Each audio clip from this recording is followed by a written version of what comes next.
안녕하세요. 오늘은 단순히 바쁘게 사는 걸 넘어서 우리와 시간의 관계를 완전히 새롭게 정의하는 방법에 대해 이야기해 보려고 합니다. 끝없는 분주함에서 벗어나 의도적인 삶으로 나아가는 기술, 지금부터 한번 제대로 파고 들어보죠. 이런 느낌 정말 공감되지 않으세요? 하루 종일 이리 뛰고 저리 뛰고 정말 정신없이 움직였는데 막상 밤에 잠자리에 누우면 나 오늘 뭐 했지? 싶은 그 허탈한 말이에요. 도대체 왜 우리는 이렇게 시간에 쫓기듯 살게 되는 걸까요? 바로 여기에 그 핵심적인 차이가 있습니다. 바쁨이라는 건요, 외부에서 오는 요구에 그냥 계속 반응만 하는 상태예요. 반면에 생산성은 내가 스스로 정한 목표에 의도적으로 집중하는 상태를 말하죠.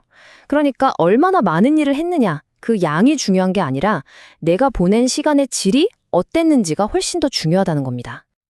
자, 그럼 이제부터 정말 중요한 생각의 전환을 한번 해보겠습니다. 시간은 그냥 흘려보내는 게 아니라 우리가 가진 가장 귀한 자산처럼 투자해야 한다는 개념이에요.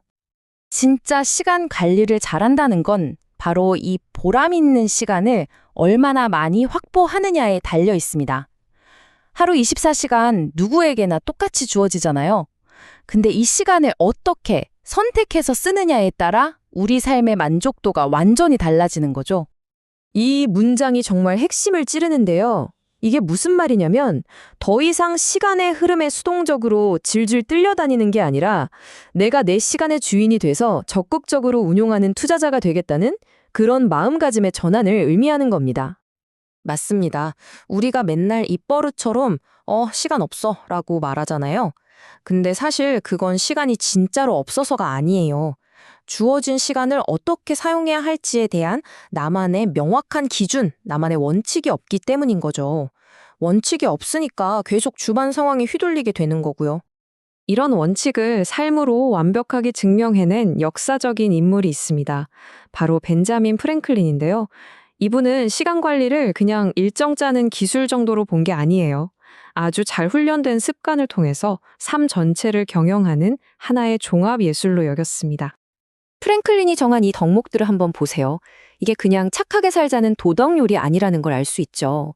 예를 들어 질서는 단순히 책상 정리 잘하자가 아니라 내 생각과 시간을 체계적으로 만드는 기본 바탕이 되는 거고요. 결단은 우리가 맨날 하는 미루는 습관을 딱 끊어내는 힘이 되고, 근면은 시간을 헛되이 쓰지 않고 가치 있는 일에 집중하게 만드는 아주 강력한 원칙이 되는 겁니다. 이 모든 게 현대 시간 관리의 핵심과 그대로 이어져 있죠.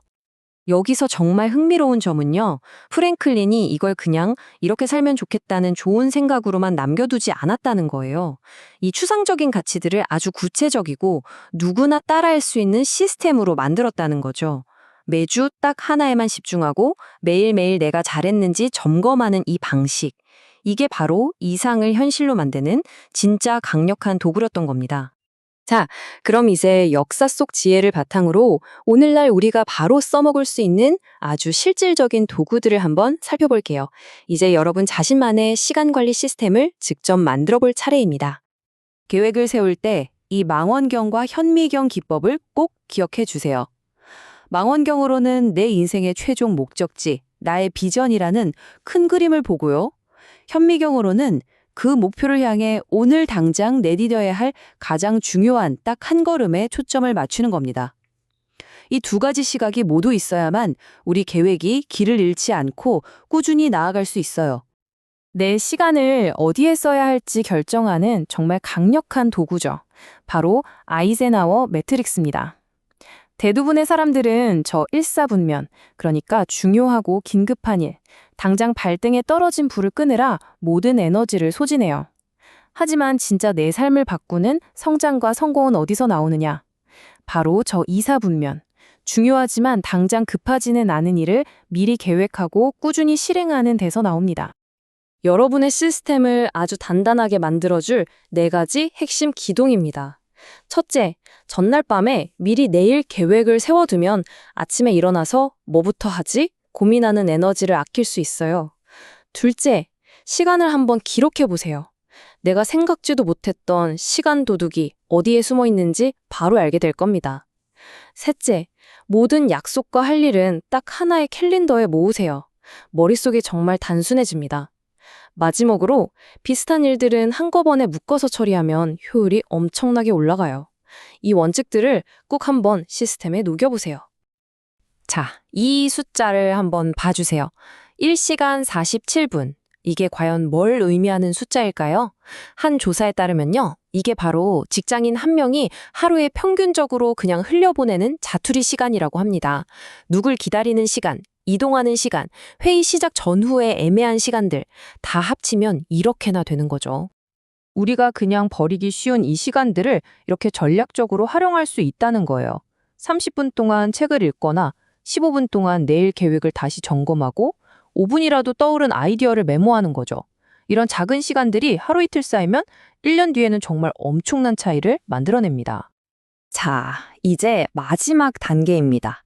개별적인 도구나 기술을 넘어서 시간 관리를 아예 내 삶의 방식 그 자체로 만드는 단계로 나아가 볼게요. 여기서 가장 중요한 키워드는 바로 루틴입니다. 이 문장이 사실상 모든 것을 요약해 주는 것 같아요. 시간 숙달의 진짜 경지는 순간순간의 시간을 관리하려고 막 애쓰는 게 아니라 내 삶을 긍정적으로 만들어주는 강력한 루틴을 만들고 그걸 그저 묵묵히 지켜나가는 데 있다는 겁니다. 이건 어느 한 저자의 실제 루틴 예시인데요. 한번 보세요.